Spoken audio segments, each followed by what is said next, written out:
नमस्कार, स्वागत है आप सभी का। आप देख रहे हैं आज का मुद्दा। आपके साथ मैं हूं पंकज रौतेला। यूं तो लखनऊ के करीबी है अयोध्या, महज 1.5 घंटे के सफर की दूरी, लेकिन जब इस दूरी को लखनऊ में रहकर ही कम कर दिया जाए तो क्या हो। दरअसल लखनऊ की रामलीला में पूरे जोर के साथ, पूरे जोश के साथ जय श्री राम का उद्घोष हुआ। अब सवाल यह है कि क्या यह आने वाले चुनाव के लिए एक खास संदेश था कि बीजेपी की धारा यही होने वाली है।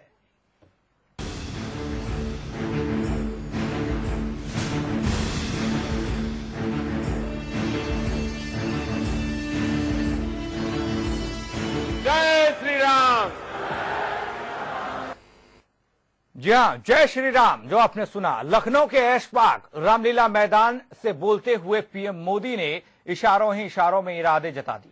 हालांकि संदेश के लिए जोर से जय श्री राम का नारा अब सियासी गलियों में भी जोर से लग रहा है, शोर कर रहा है। एक रिपोर्ट देखिए, समझिए और फिर इसी पर करेंगे चर्चा। जय श्री राम। जय जय श्री राम। सूबे की राजधानी लखनऊ में पीएम मोदी का ये अलग अंदाज, जय श्री राम के नारे के साथ भाषण का आगाज। जय श्री राम। ऐसे ही तो सियासी गलियों के ताप को नहीं बढ़ा रहा, बल्कि यूं समझ लीजिए कि इस नारे की गूंज ने खुद बीजेपी खेमे में 2017 के लिए एक बड़ी लकीर खींच दी है।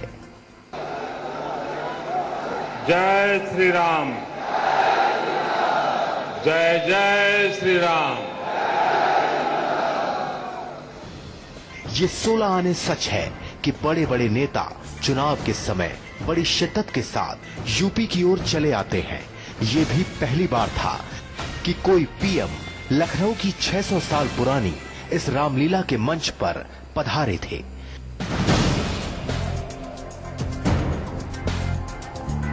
अब जब मंच सजा था, माहौल बना था, तो नरेंद्र मोदी ने न मौका छोड़ा और न मैसेज देना। मौके की नजाकत पर दोनों मुट्ठी भींच के नरेंद्र मोदी ने भी दूर तक संदेश पहुंचा दिया। मेरे साथ पूरी ताकत से बोलिए, जय श्री राम। आवाज दूर दूर तक जानी चाहिए। जय श्री राम। जय श्री राम। जय श्री राम। जय जय श्री राम। जय जय श्री राम। राम के दिन पर बिना कोई राजनीतिक बयानबाजी के बड़ा संदेश दे गए नरेंद्र मोदी।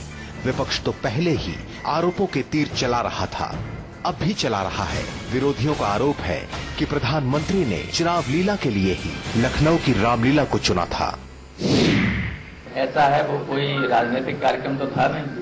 गैर राजनीतिक कार्यक्रम में राजनीतिक व्यक्ति जाते हैं तो राजनीति उसमें घुस ही जाती है, तो वो इस वजह से ये सब नारे लगे। और इससे कुछ उत्तर प्रदेश में इससे कोई असर पड़ने वाला नहीं।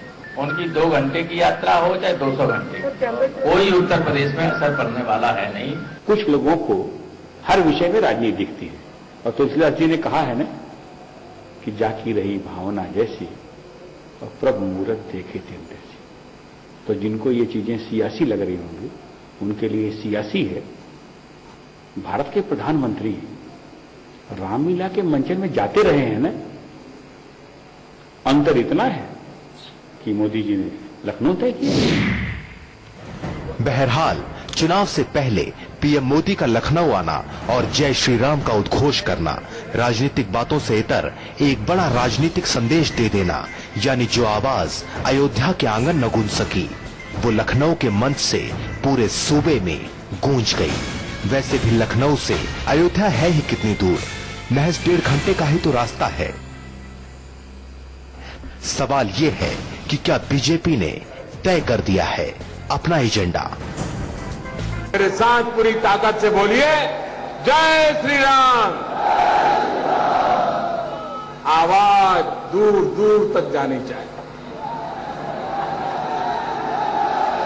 जय श्री राम। जय श्री राम। जय श्री राम। श्री राम। ब्यूरो रिपोर्ट के साथ साजिद अली, के न्यूज। तो जय जय श्री राम का नारा लगा और उसके बाद कहा गया विपक्षियों द्वारा कि चुनाव लीला हो रही है, रामलीला का सहारा लिया जा रहा है। तमाम मेहमान हमारे साथ जुड़ चुके हैं। सबसे पहले उनसे आपका परिचय करा दूं। अजय त्रिपाठी समाजवादी पार्टी से, अमित पुरी जी बीजेपी से, गौरव उपाध्याय जी शिवसेना से हमारे साथ जुड़ रहे हैं, सुरेंद्र राजपूत जी कांग्रेस से और हमारे प्रधान संपादक अमिताभ अग्निहोत्री जी हमारे साथ जुड़े हुए हैं। अमिताभ जी, चर्चा की शुरुआत आपसे। जिस तरीके से नारे लगे हैं, एजेंडा साफ हो रहा है क्या? लखनऊ अयोध्या का जिक्र हो रहा है क्या? बहुत दूर नहीं है क्या? रामलीला का सहारा लिया गया चुनाव लीला के लिए?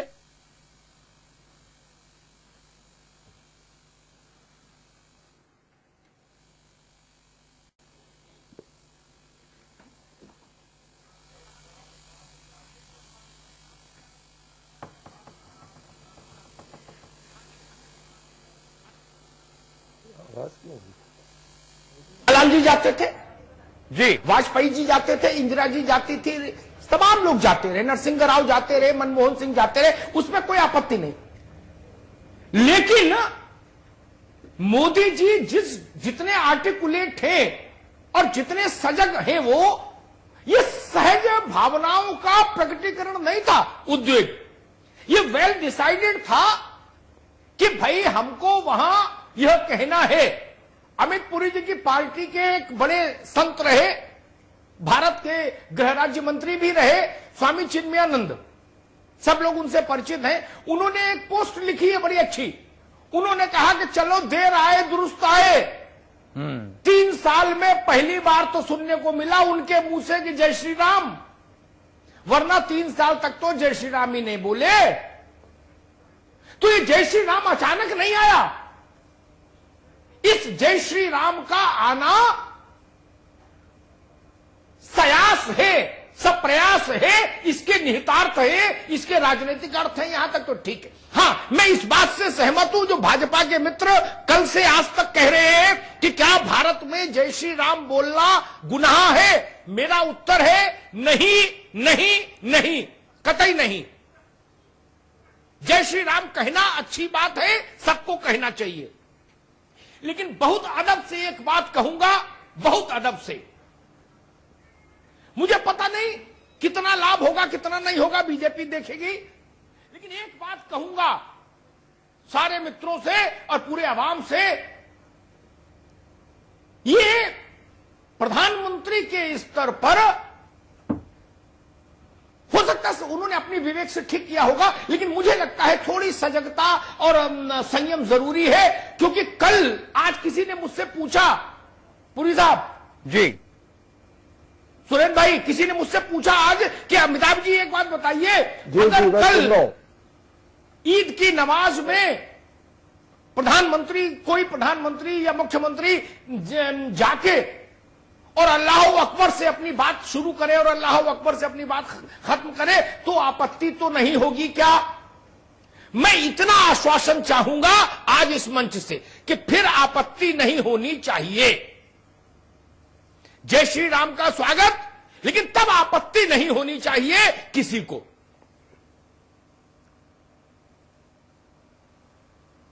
ठीक बात है ना पुरी साहब?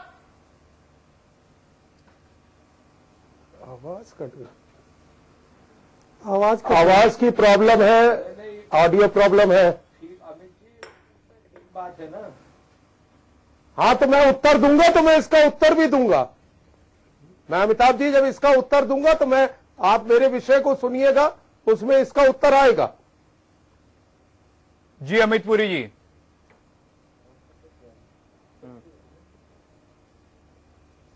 हाँ हाँ, पंकज जी, क्या मुझसे प्रश्न है? बिल्कुल आप ही से है। हेलो, आप ही से अमित पुरी जी। हाँ पंकज जी, जी जी, मैं रख रहा हूं।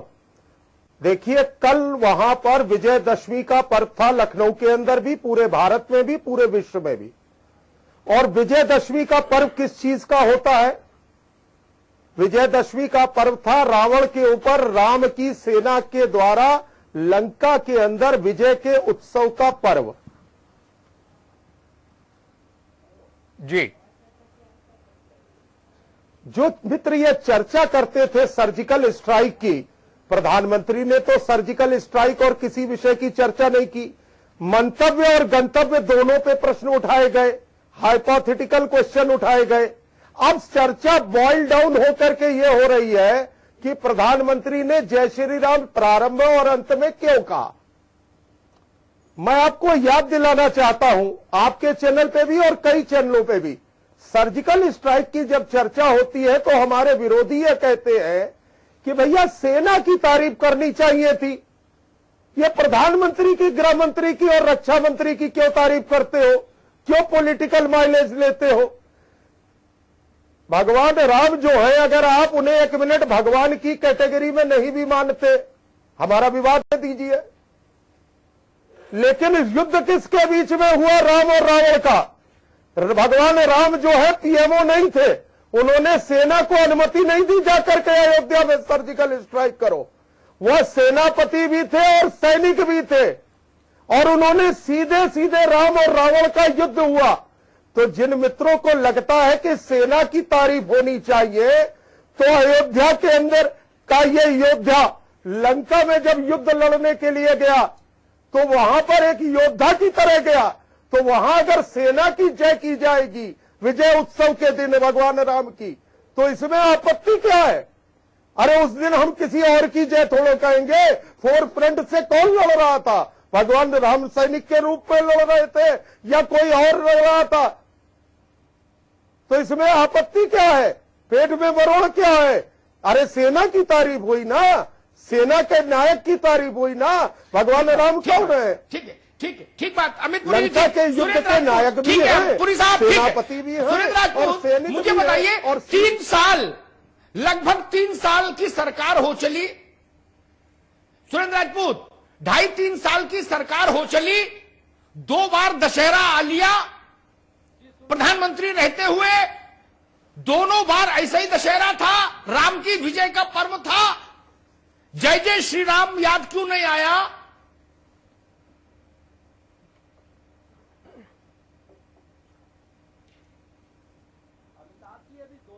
पहले आपने एक पोस्ट लिखी थी, बड़ी एक्ट पोस्ट थी और बहुत ही सामयिक पोस्ट थी, उसकी जितनी तारीफ की जाए कम है। फेसबुक पर मैंने पढ़ा था और कई मित्रों ने शेयर किया था।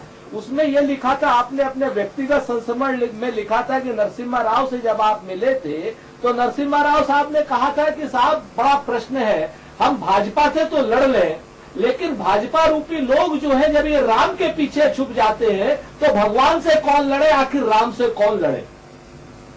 उसी तरीके से आज की डेट में भारतीय जनता पार्टी, जब हम कहते हैं कि भारतीय जनता पार्टी के लोग राजनीतिकरण कर रहे हैं सेना के उच्च मानदंडों का, शौर्य का, पराक्रम का, तो ये सब लोग जो है सेना के आवरण के पीछे छुप रहे हैं और कह रहे हैं कि जो भाजपा विरोधी वो सेना विरोधी।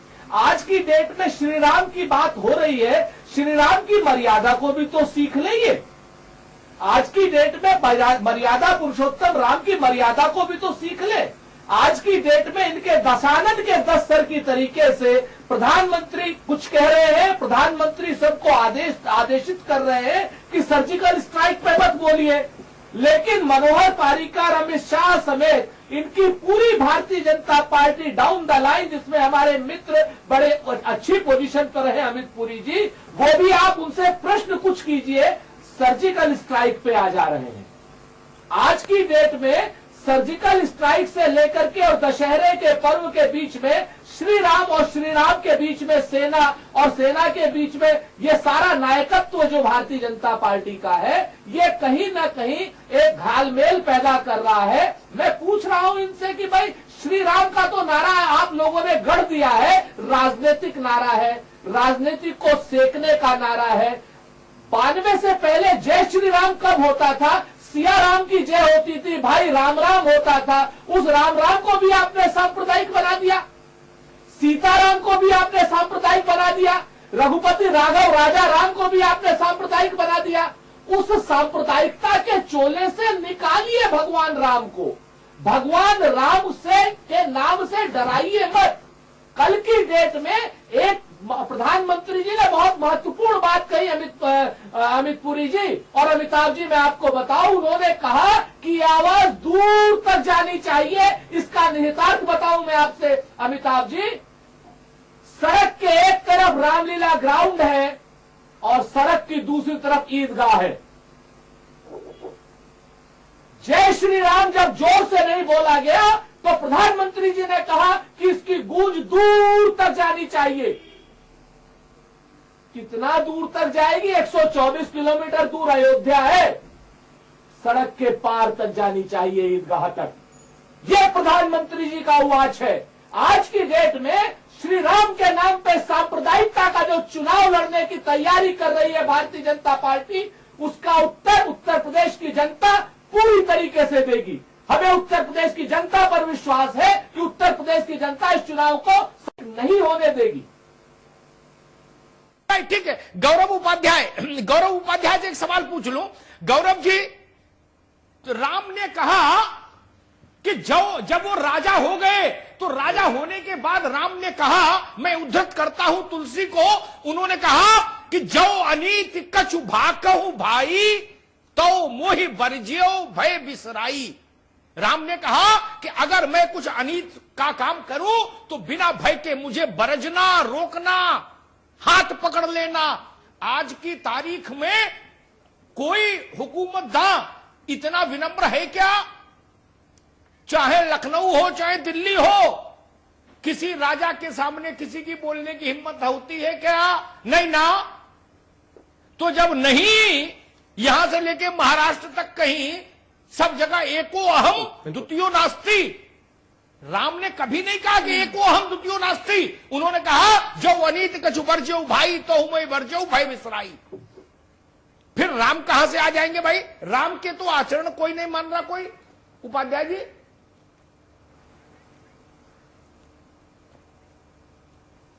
जी बिल्कुल बिल्कुल बिल्कुल बिल्कुल सही कहा आपने। पहली बात तो समस्या क्या है? समस्या यहाँ पे यह है कि बीजेपी के अगेंस्ट में अगर कोई बोल दे तो एंटी नेशनल हो जाता है तुरंत। वो भारत देश का होता ही नहीं है, वो देशद्रोही हो जाता है। हमारे लोकतंत्र का क्या अधिकार नहीं है? मैं आपसे पूछना चाहूंगा अमिताभ जी कि हम किसी पार्टी का या किसी पार्टी की नीतियों का विरोध ना कर सकें? अगर मैं विरोध करता हूं तो मैं एंटी नेशनल हो जाता हूं तुरंत से। पहली बात। दूसरी बात, रही बात सर्जिकल स्ट्राइक की, जो राजनीति की हमारे भारतीय जवान, देश का विरोध नहीं। जी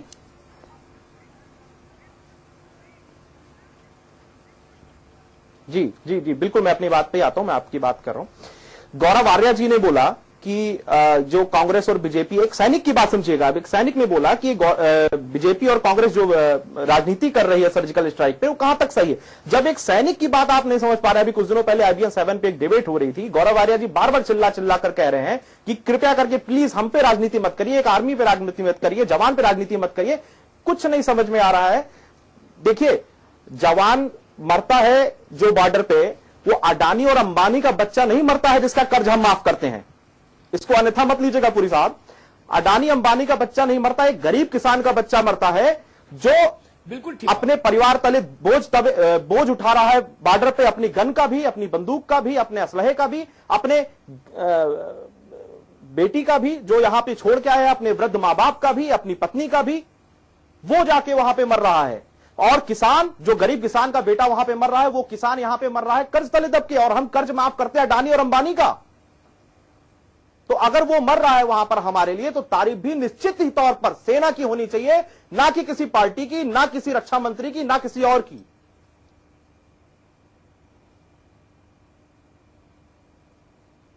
और हम ये बोलते हैं तो बुरा लगता है।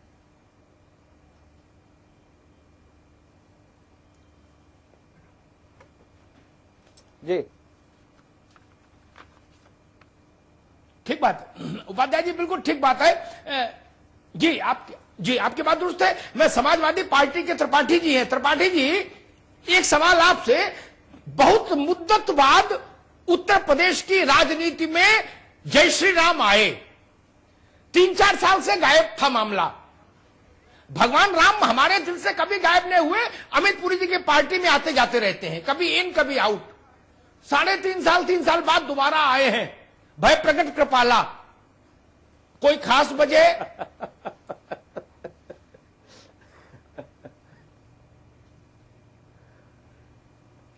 आदरणीय अमिताभ अग्निहोत्री जी, आदरणीय अमिताभ अग्निहोत्री जी, आप इस देश के बड़े पत्रकार हैं, जाने माने पत्रकार हैं। देश के बहुत से मुद्दों पर आपने चर्चा किया है, आपका भी एक अपना मुकाम है। हम आपके के न्यूज चैनल के माध्यम से ये पूरे देशवासियों से कहना भी चाहते हैं, उनको बताना भी चाहते हैं, समाजवादी पार्टी का भी पक्ष रखना चाहते हैं कि जब जब भारतीय जनता पार्टी के नाड़े में कोई समस्या आती है, पूरे पार्टी के नाड़े में जब जब कोई समस्या आती है तो वो भगवान राम का नारा लगाने की शुरुआत कर देते हैं। अभी इससे पहले आपने सवाल किया था कि भारतीय जनता पार्टी की देश में सरकार बने लगभग 3 साल हो गए हैं, लेकिन 3 वर्ष में इनको भारतीय जनता पार्टी को कभी भगवान राम याद नहीं आए। उसका एक बड़ा कारण कि जब लोकसभा का चुनाव था, विधानसभा का चुनाव था, तब इनको भगवान राम याद आए थे। अब चूंकि 2017 का उत्तर प्रदेश में चुनाव होना है, ये फिर से सपना देख रहे हैं कि उत्तर प्रदेश में भारतीय जनता पार्टी की सरकार हम बनाएं। उस एक रणनीति के तहत, उस सोची समझी रणनीति के तहत इस देश के प्रधानमंत्री हमारे लखनऊ में आए, ऐतिहासिक रामलीला में आए। लखनऊ वासियों ने उनका स्वागत किया और ये अपेक्षाएं भी की थी कि जिस प्रदेश ने देश को प्रधानमंत्री दिया, जिस शहर ने देश को गृह मंत्री दिया, जिस प्रदेश ने देश को रक्षा मंत्री दिया, जब वो लखनऊ में आएंगे तो लखनऊ के विकास की बात करेंगे, उत्तर प्रदेश के विकास की बात करेंगे, काशी जहां से सांसद है, जो धर्म की नगरी है, उसके विकास की बात करेंगे, जहां पर आज भगवान इन्हीं भारतीय जनता पार्टी की देन है। पहले छत में थे और छत से निकल करके तिरपाल में पहुंच गए। अब जब उनके नाम का नारा भारतीय जनता पार्टी के नेता और हमारे देश के प्रधानमंत्री लगाते हैं तो भगवान को ये डर है कि कहीं तिरपाल से निकाल करके हमको सड़क पर तो नहीं खड़ा कर दिया जाएगा। इसलिए आपके चैनल के माध्यम से हम भारतीय जनता पार्टी के उन तमाम नेताओं से अनुरोध करना चाहते हैं, अपने देश के प्रधानमंत्री से अनुरोध करना चाहते हैं, लखनऊ के सांसद और देश के गृह मंत्री से अनुरोध करना चाहते हैं कि भगवान के नाम पर राजनीति करने का जो सिलसिला बरसों से भारतीय जनता पार्टी चला रही है, भगवान ने इनको देश में सरकार दे दिया, प्रदेश में सरकार दे दिया, तमाम देश में सत्ता दे दी। आखिर भगवान के दिन कब बहुरेंगे, ये जरूर बताने की कृपा करें। और जिस भगवान की बात करते हैं, भगवान राम की बात करते हैं, मर्यादा पुरुषोत्तम की बात करते हैं, आज वहाँ पर नाली का अभाव है, सड़क का अभाव है। एक सवाल त्रिपाठी जी, आपकी बात अच्छी आई, आपके तर्क ठीक है। त्रिपाठी जी एक मिनट रुकिए। अमित पुरी जी, अमित पुरी जी, एक प्रश्न मेरे जहन में आता है आपके लिए। पुरी साहब, एक प्रश्न मेरे जहन में आता है।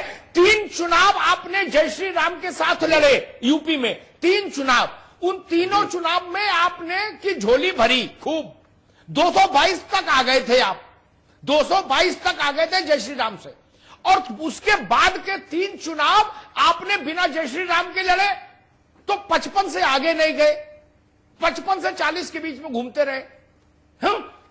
क्या आपको अभी सत्य का एहसास हो गया कि भैया वो वाली गोली ठीक थी, वही पुरानी वाली गोली खाओ, ये नई गोली शरीर को सूट नहीं कर रही? पुरी साहब, ये सत्य समझ आ गया क्या? बिल्कुल सही कह रहे हैं आप।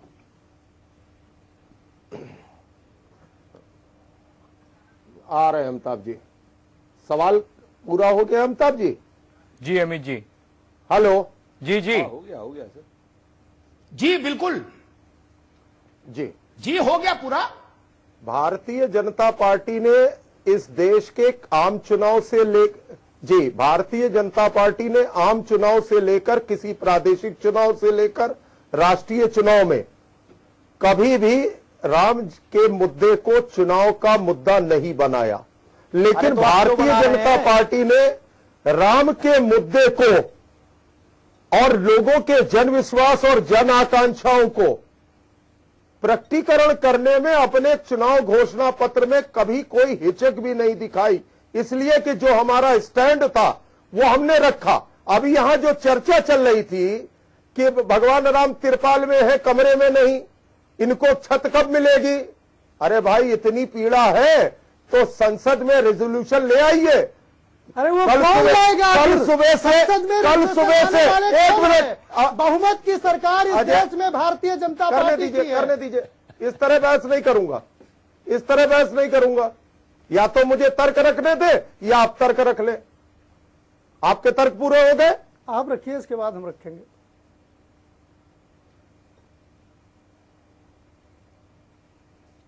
संसद में प्रस्ताव ले आए, आपको बड़ी पीड़ा है। डॉक्टर राम मनोहर लोहिया भगवान राम के अनन्य उपासक थे, आज उनकी जयंती है और अयोध्या में मानस मेले की शुरुआत डॉक्टर राम मनोहर लोहिया ने की। यह अलग बात है कि डॉक्टर लोहिया के अनुयायी आज बिना संदर्भ के भी छाती पीट के कहते हैं कि अयोध्या में हमने गोली चलवाई। जब गोली चलने के कई साल बीत गए तब उनकी छाती में दर्द होने लगता है। फिर किसी दिन कहते हैं अयोध्या में गोली चलाना मेरी सबसे बड़ी भूल थी। तो आज के समाजवाद को कब क्या दिख जाता है ये मुझे नहीं मालूम।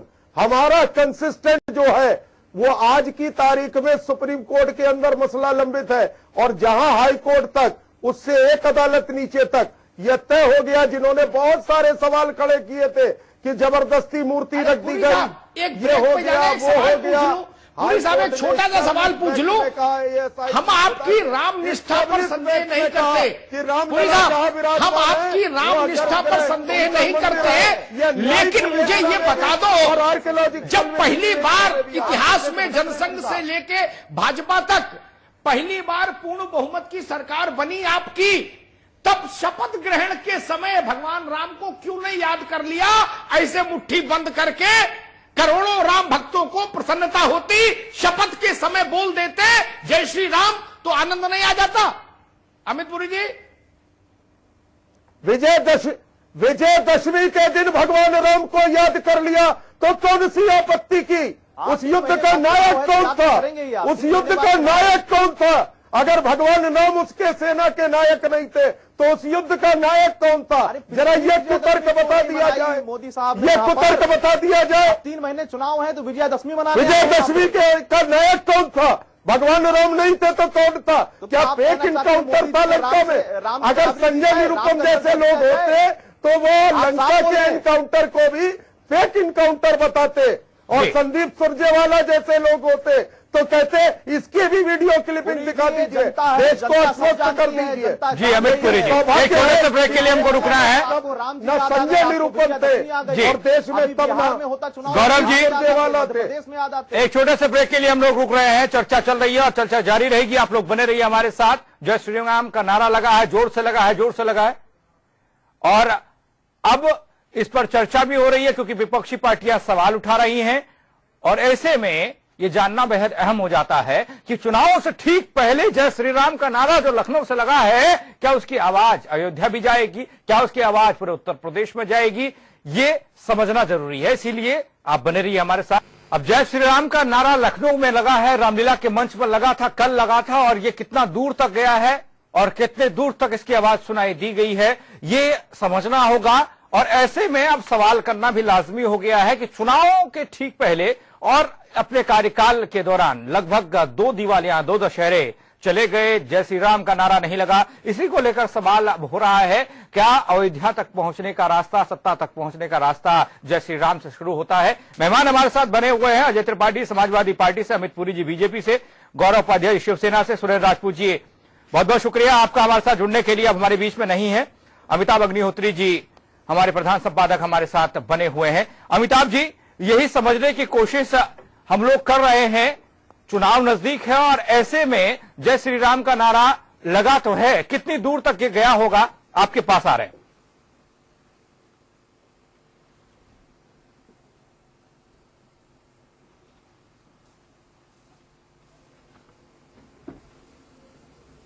बाला साहब ठाकरे को जी तब भी जो तमाम पॉलिटिशियंस हैं उनमें कम आडंबर वाला नेता मानता हूं।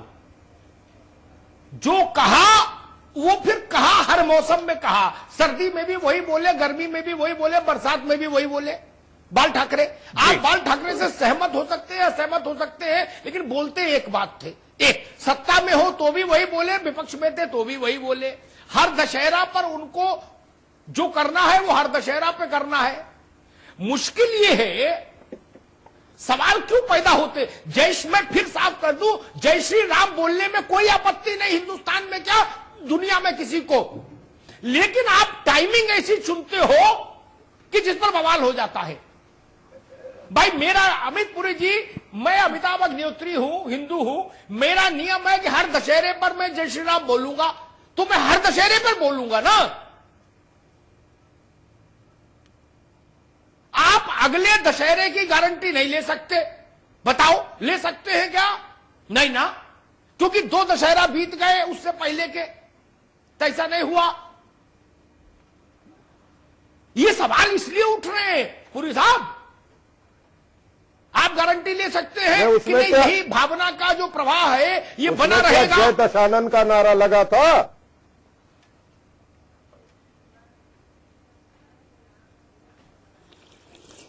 अमित पुरी जी, कोई नारा ही नहीं लगा, मैं वही तो कह रहा हूं मित्र जी। जी,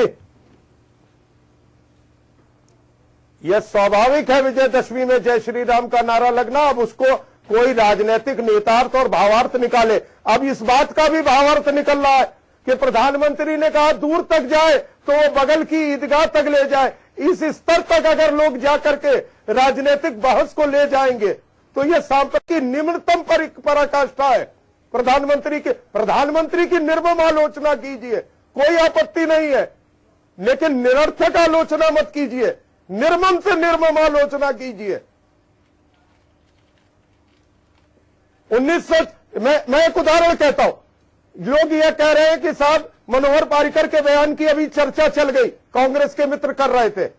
आज मनोहर पारिकर ने क्या कहा पूरा देश को श्रेय जाता है, सेना को श्रेय जाता है और प्रधानमंत्री की भी हिस्सेदारी है, ये शब्द थे। क्यों कहा? भारत के अंदर जो सिस्टम है इसमें सेना सुझाव देती है, मिलिट्री असेसमेंट देती है, अल्टीमेटली पॉलिटिकल स्ट्राइक पर नहीं जा रहा, मैं सर्जिकल स्ट्राइक पे आज नहीं जा रहा, दूसरी बात कर रहा हूं। एक सेकंड अमित भाई, सर्जिकल स्ट्राइक पे नहीं, 1 मिनट, अजय त्रिपाठी, ये चर्चा चली थी तो मैं उत्तर दे रहा हूं। पिछले साल 1974 में इंदिरा जी ने दशहरा का रिपोर्ट किया तो क्या प्रधानमंत्री की सहमति का बिना साल दशहरा पर प्रधानमंत्री दिल्ली में थे। पिछले साल दशहरा में प्रधानमंत्री दिल्ली में थे, रावण दहन के कार्यक्रम में। प्रधानमंत्री ने पिछले साल दशहरा पर यही भाव भंगिमा दिखाई नहीं। उससे पिछले साल भी थे, लाल किले पर दिल्ली में रामलीला होती है तब भी नहीं दिखाई। ये सारा जो उद्वेग है ये 2017 में ऐशबाग में ही क्यों आया? ये फिर हर दशहरा आना चाहिए था जब मंच था उनके पास दिल्ली का। बिल्कुल, ये 2017 से कतई कनेक्टेड नहीं है, ये 2017 से कतई कनेक्टेड नहीं है। अब अमिताभ अग्निहोत्री जी, आप देश के जाने माने परिस्तंभ पत्रकार हैं। आपसे, आपके चैनल के माध्यम से हम देश के लोगों को यह बताना चाहते हैं कि जब 2014 का लोकसभा चुनाव हो या उससे पहले आने वाले देश में कोई भी आम चुनाव हो, चाहे प्रदेश के चुनाव हो, जब जब चुनाव का समय आया भारतीय जनता पार्टी पूरी टीम के साथ भगवान राम के शरण में जाती रही है। 2014 लोकसभा चुनाव के पहले आदरणीय नरेंद्र मोदी जी भी माननीय हमारे देश के मर्यादा पुरुषोत्तम भगवान श्री राम के चरणों में गए। जब देश में भारतीय जनता पार्टी की प्रचंड बहुमत की सरकार बन गई, जिसमें उत्तर प्रदेश से भी 73 सांसद जीत के गए, तो यही भारतीय जनता पार्टी के नेता मोदी जी को भगवान राम से भी ऊपर ले जाकर के खड़ा कर दिए कि अब देश में जब कोई चुनाव होगा तो उसमें भगवान की जरूरत नहीं पड़ेगी। भगवान का जो रोल है वो देश के प्रधानमंत्री माननीय नरेंद्र मोदी जी उस रोल को अदा करेंगे। लेकिन ये जनता है, जब जनता ने दिल्ली में, जनता ने पश्चिम बंगाल में, जनता ने बिहार में भारतीय जनता पार्टी को फिर से वहीं पर ले जाकर के खड़ा कर दिया जहां से भारतीय जनता पार्टी चली थी, तो मोदी जी एक सोची समझी रणनीति के तहत एक देश के चाणक्य नीति को अपनाते हुए पुनः जहां से चले थे भगवान राम के शरणों में, फिर से उत्तर प्रदेश में इस ऐशबाग रामलीला के ऐतिहासिक मैदान में आकर के भगवान के शरण में आ गए। लेकिन आपके चैनल के माध्यम से मैं ये बताना चाहता हूं कि अब ये भगवान राम के जो भक्त हैं वो अब किसी झांसे और किसी बहकावे में भारतीय जनता पार्टी के आने वाले नहीं है। 2 साल 2.5 साल के इस केंद्र के भारतीय जनता पार्टी के सरकार में गरीब से लेकर मजदूर तक और किसान से लेकर के व्यापारी तक पूरी तरीके से आप और भाजपा का हिंदुत्व पे एक ही गोत्र माना जाता है ना? तरक्की चाहता है। आप हमको समझाओ, ये प्रधानमंत्री रहते हुए मोदी जी के पास 2 दशहरा आए इससे पूर्व, ये तीसरा दशहरा है प्रधानमंत्री रहते हुए उनके पास। 2 दशहरे पर भगवान राम ने रावण को मारा था, इसलिए उनकी जयकार आवश्यक है, यह नहीं लगा। इस तीसरे दशहरे में मोदी जी को लगा। ये बिल्कुल सरल बात है या इसके पीछे कुछ पेच है?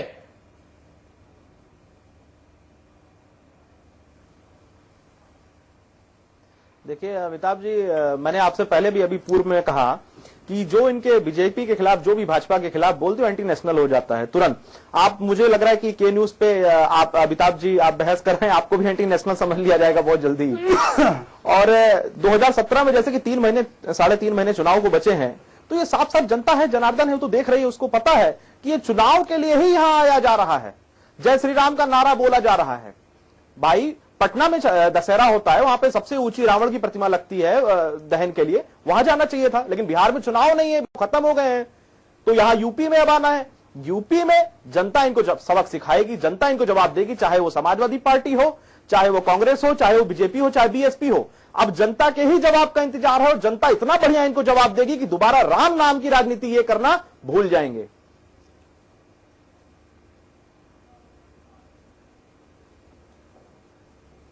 नहीं, जनता देगी सो देगी। आप भी तो इनके खिलाफ चुनाव लड़ने के लिए मैदान में हैं 200 सीट पे।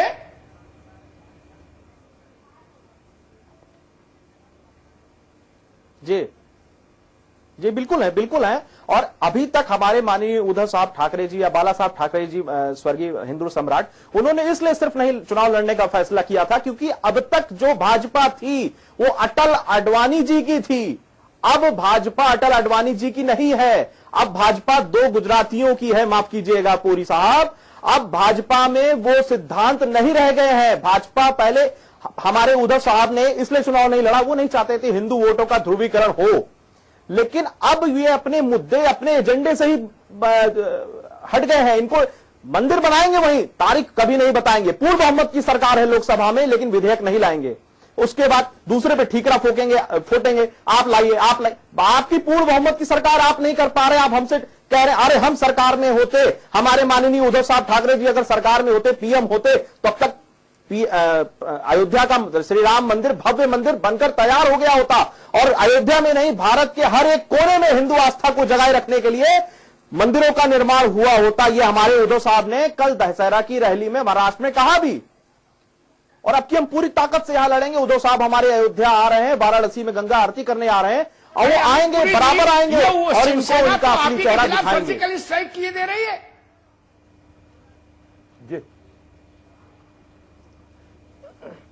पूरी साहब। ये शिवसेना तो भाजपा के खिलाफ सर्जिकल स्ट्राइक किए दे रही है। लोकतंत्र में अभिव्यक्ति की स्वतंत्रता का अंग, मैंने सुना, मेरी बात सुन ले। अमिताभ जी प्रश्न आ गया और मैं उत्तर दिए दे रहा हूं।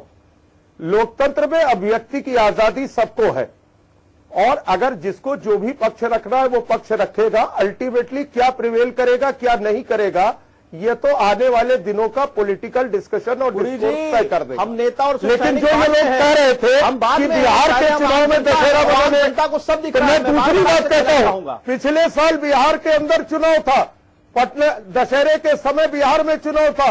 अगर दशहरे के लिए प्रधानमंत्री को जाना होता तो पटना में चले गए होते दशहरा मनाने के लिए। दशहरा और चुनाव इन दोनों का कोई रिश्ता नहीं है। यह जबरदस्ती का ताना बाना बुना गया और अब कुछ बुन लिया है, तो उस तर्क में से कुतर्क निकालने के लिए एक जय श्री राम के नारे को लेकर के कुतर्क और बवंडा निकाला जा रहा है। इसका कोई अर्थ नहीं है, इसका कोई अर्थ नहीं है।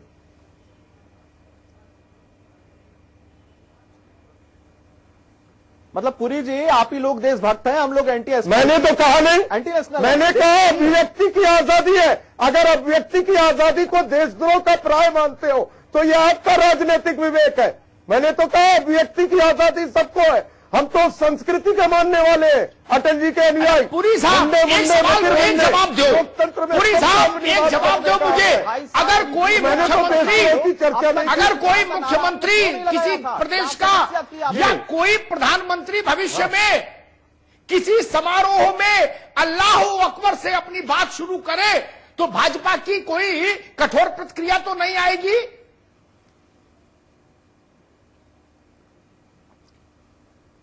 अगर वो अवसर किसी ऐसे धार्मिक उत्सव का हो, अगर विजयदशमी के उत्सव पर कोई जय श्री राम कहे, कोई आपत्ति नहीं है।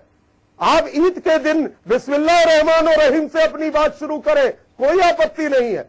इसमें क्या आपत्ति हो सकती है? लेकिन बेमौसम की बरसात करेंगे मुलायम सिंह की तरह, तो समझ में आएगा कि इतने साल बाद अयोध्या के कार्यसेवकों की गोली चलाने की चर्चा बेमौसम की बरसात थी, केवल मुस्लिम मतों के सांप्रदायिक ध्रुवीकरण के लिए थी।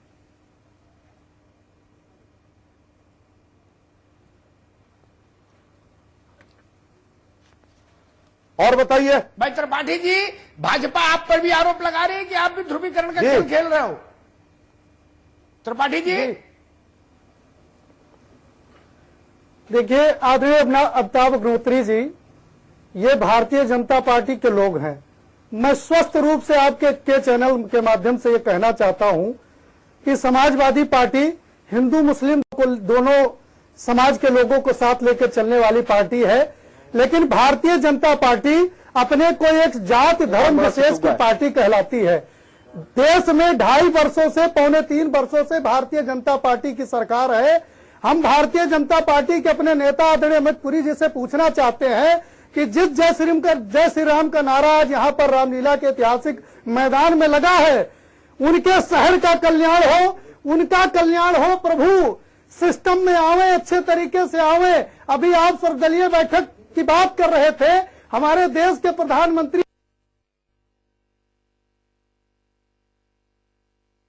जगह पर बैठिए, देश का इतना सेंसिटिव मुद्दा है, उस पर बात होनी चाहिए। हिंदू मुस्लिम के जो धर्म गुरु हैं, बड़े बड़े नेता हैं, जिनके कहने पर हमारे देश के तमाम दोनों समुदाय के लोग उनकी बात मानते हैं।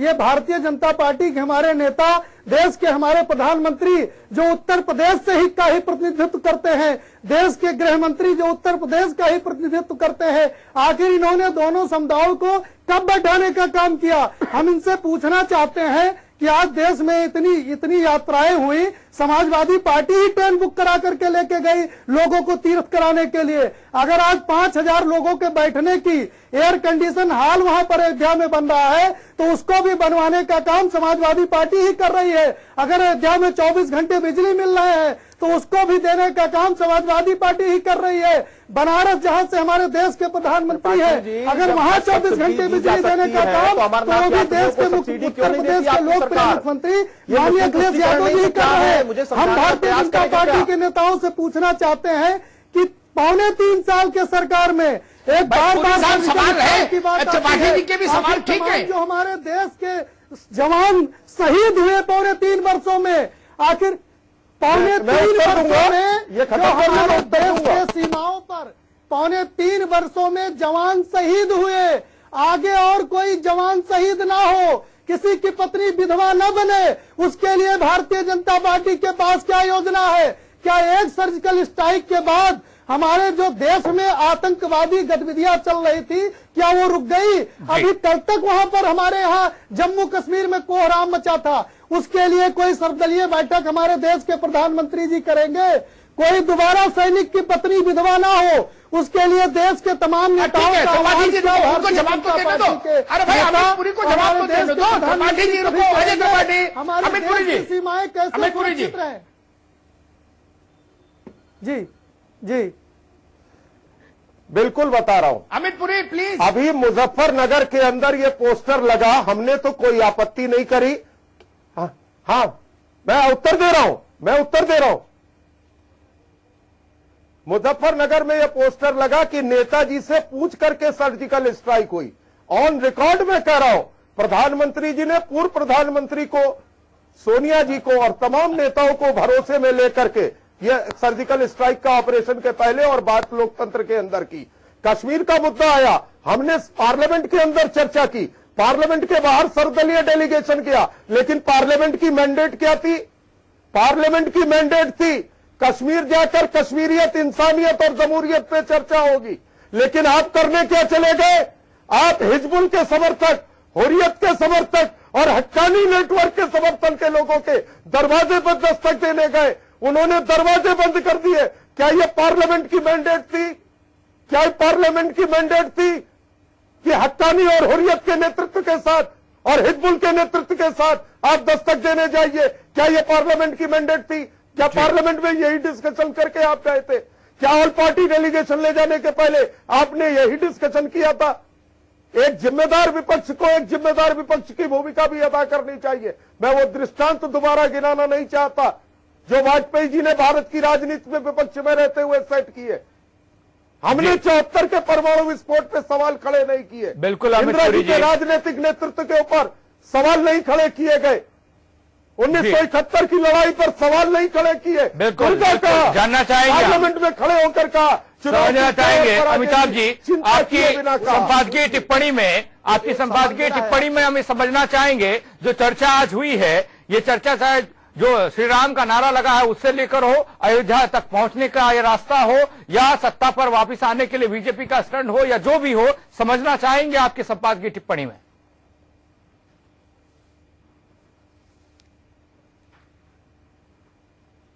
ये पूरी बहस आरोप प्रत्यारोप के बीच झूलती रही, लेकिन मैं मानता हूं आरोप प्रत्यारोप से हटके भी बात होनी चाहिए। सबसे पहली बात तो हिंदुस्तान जैसे मुल्क में जो मैं मानता हूं वो ये जरूरी है कि राजा लोक मत का सम्मान करे, राज्य लोक मत का सम्मान करे। एक प्रश्न तो ये, और दूसरी बड़ी बात ये राज्य समदर्शी हो, सभी धर्मों को समान दृष्टि से देखे, ऐसा होना चाहिए राज्य जी। और तीसरी बात जो लोग कहते हैं अयोध्या में, मुझे तो याद है मैंने अयोध्या आंदोलन को एक पत्रकार के नाते कवर किया। पालनपुर में जब पहली बार बीजेपी अयोध्या को अपने नेशनल एग्जीक्यूटिव में लेके आई थी, तब से लेके और आज तक देखता रहा एक पत्रकार के नाते। वहां नारा लगता है और लगा, नेता सारे ठाठ में, राम लला है टाट में, ये नारा लगा। और यकीन मानिए उस ढांचा के विध्वंस के बाद कभी भी 50,000 आदमी नहीं जुटा पाए। सारे संगठन मिलके भी, राष्ट्रीय स्वयंसेवक संघ के सारे संगठन जोड़ लीजिए, 50,000 आदमी आपके बुलावे पर नहीं आया। मैं मानता हूं एक बात रखिए, आपका वजन एक होना चाहिए जी। जय श्री राम में कोई दिक्कत नहीं। भारत में जय श्री राम नहीं होगा तो क्या पाकिस्तान में होगा? मैं मानता हूं, इसमें काहे की शर्मिंदगी। जय श्री राम कहना किसी पर हमला करना नहीं, जय श्री राम कहना किसी को सताना नहीं, जय श्री राम कहना किसी दूसरे धर्म का अपमान नहीं। ये एक उल्लास का प्रकटीकरण है, ये एक श्रद्धा की अभिव्यक्ति है। अच्छी बात है, मैं सहमत हूं, समर्थक हूं, लेकिन इतना जरूर कहूंगा बहुत सम्मान से, राम हमारी आस्था का प्रस्थान बिंदु है। उनको चुनावी चौसर पर लाके खड़ा मत करिए। राम को स्वामी प्रसाद मौर्य, केशव मौर्य, शिवपाल सिंह यादव, मायावती जी, इन सब के पासे के, इन सब की चौसर पर पासे की तरह इस्तेमाल मत करे कोई, ये ठीक नहीं है। राजनीतिक तौर पर लड़ाई लड़िए जी, कोई समस्या नहीं, निपटिए, सुलझिए, छल छद्म करिए, राजनीति में जितने हथकंडे हैं अपनाइए, लेकिन राम को इस्तेमाल मत करिए चुनावी चौसर पर ना। मैं इसके विरुद्ध हूं, मैं तो पक्ष में रहा। आज एक दूसरी बात पूरी साहब को याद होगी, इस वक्त वो नहीं कह सकते, लेकिन मैं कह सकता हूं, वाजपेयी जी इसी लखनऊ से कितनी बार सांसद रहे। ऐशबाग में रामलीला भी होती थी। वाजपेयी हिंदू नहीं थे? वाजपेयी की क्या राम में आस्था नहीं थी? एक रास्ता वो भी है। मैं इस विवाद में भी नहीं पड़ूंगा कि मोदी जी का रास्ता अच्छा या वाजपेयी जी का रास्ता अच्छा, लेकिन एक रास्ता उनका भी था। लेकिन मैं निवेदन सिर्फ यह करूंगा, उत्तर प्रदेश की चुनावी राजनीति में राम को मत घसीटिए जी। अगर राम सिर्फ इसलिए याद आए हैं कि 3 महीने बाद चुनाव है तो काम गलत हुआ है, तब इसकी निंदा होगी। और राम अगर आपके हृदय में ही विराजते हैं तो एक सवाल तो पूछा जाएगा कि 2 साल प्रधानमंत्री की हैसियत से दशहरा आया, जिसमें आपने बाहैसियत प्रधानमंत्री शिरकत की। अगर दिल्ली में रामलीला मैदान में जो लाल किले के पास जो रामलीला होती है, जिसको हम लोग सबसे बड़ी रामलीला कहते हैं देश की, जहां जवाहरलाल जी जाते रहे, अगर वहां प्रधानमंत्री कह देते जय जय श्री राम, तो क्या संदेश छोटा जाता? पुरी साहब, इसलिए समाजवादी पार्टी, इसलिए शिवसेना, इसलिए कांग्रेस को सवाल उठाने का अवसर मिलता है। इस देश में कौन ऐसा है जिसके धार्मिक प्रतीक नहीं है? प्रणब मुखर्जी राष्ट्रपति हैं भारत के, 9 दिन अपने गांव में देवी के विग्रह की स्थापना करते हैं और बंगाली धोती लपेटकर बिना सिला वस्त्र पहनकर पूजा करते हैं। क्या प्रणब मुखर्जी पर किसी ने सवाल उठाया? किसी ने उठाया सवाल कि आप भारत के राष्ट्रपति होके ऐसा गलत काम करते हो, देवी पूजन करते हो, 9 दिन व्रत रहते हो, बिना सिला वस्त्र पहनते हो? नहीं ना। ये भारत है, ये धर्म में जीता है, ये आस्था में जीता है, इसके प्राण में, इसके रक्त में धर्म है, आस्था है, अध्यात्म है जी। लेकिन सवाल तब उठता है जब चुनावी चौसर के लिए राम का इस्तेमाल हो जाए और उसके बाद मतलब निकल जाए तो पहचानने से इनकार कर दें। तब अयोध्या जाने से डर लगे आपको, आप जानबूझकर फैजाबाद तक जाते हैं, अयोध्या नहीं जाते। मैं नाम लूं क्या?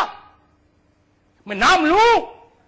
आप फैजाबाद में रुकना चाहते हैं, अयोध्या नहीं जाना चाहते, क्योंकि आपको लगता है अयोध्या जाएंगे तो अयोध्या का मुद्दा चिपक जाएगा, कुर्ते से चिपक जाएगा, इसलिए आप फैजाबाद में सभा करके चले आते। ये सवाल पूछेंगे लोग। और मैं तो धार्मिक आदमी हूं, मैं तो कहूंगा जो तुलसी ने कहा कि जाके प्रिय न राम वैदेही, जाके प्रिय न राम वैदेही, तजिए ताहि कोटि बैरी सम, यद्यपि परम सनेही।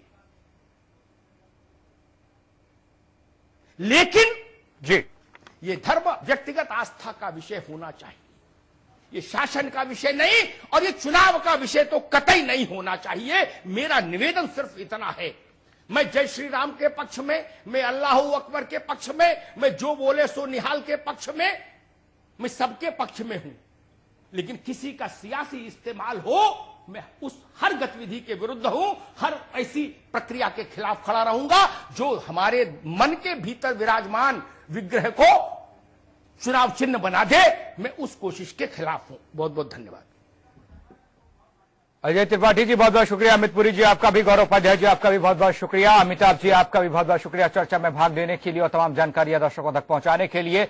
तो देखा आपने, लखनऊ की रामलीला में जय श्री राम का नारा लगा और उसके बाद नारे में कोई खामी नहीं है, लेकिन सियासी तौर पर सियासी चश्मे से राजनीतिक पार्टियां, विपक्षी पार्टियां इसको देख रही हैं, मतलब निकालने की कोशिश थी। लेकिन चर्चा आपने देखी। आज के मुद्दे में फिलहाल इतना ही। बाकी खबरों के लिए आप बने रहिए जी न्यूज के साथ।